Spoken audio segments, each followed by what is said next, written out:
ఈ తెలంగాణ రాష్ట్రంలోనే ఒక రికార్డుగా నన్ను ఒకే ప్రాంతం నుంచి ఒకే పార్టీ నుంచి వరుసగా 99 నుంచి 6 సార్లు ఎమ్మెల్యేగా ఒకసారి ఎంపీగా 7 సార్లు గెలిపించిన మీ అందరికీ నేను మనస్ఫూర్తిగా కృతజ్ఞతలు తెలియజేస్తున్నాను.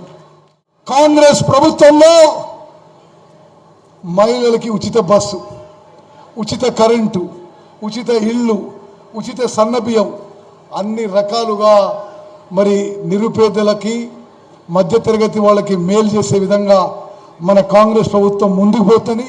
మీరందరూ గుర్తుపెట్టుకోవాలి. ఈ కాంగ్రెస్ ప్రభుత్వంలో డిసెంబర్ 7, 2023 మేము ప్రమాణ స్వీకారం చేసినప్పుడు మీకు రేషన్లో వచ్చేది దొడ్డు బియ్యం. ఆ దొడ్డు బియ్యం 80-90% జనాభా తినకపోయేవాళ్ళు. ఈ మొత్తం పౌర సరఫరాల శాఖలో ఈ రేషన్ వ్యవస్థలో ఒక సమూలమైన మార్పు తీసుకొచ్చినాం.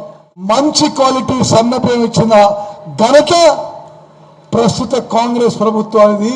మీ ఉత్తమ సివిల్ సప్లైస్ మినిస్టర్ అయిన విషయాన్ని మనం చేస్తున్నాం.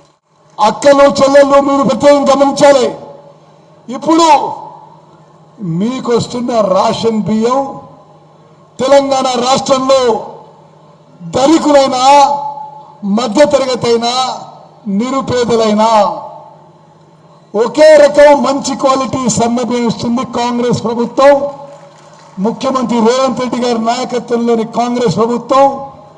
వారు ముఖ్యమంత్రిగా, నేను సివిల్ సప్లైస్ మంత్రిగా 1,06,00,000 మందికి కుటుంబాలకి 1,06,00,000 కుటుంబాలకి కొత్త రేషన్ కార్డు ఇస్తున్నాం. 6 కిలోల సన్నబియ్యం ఇస్తున్నాం.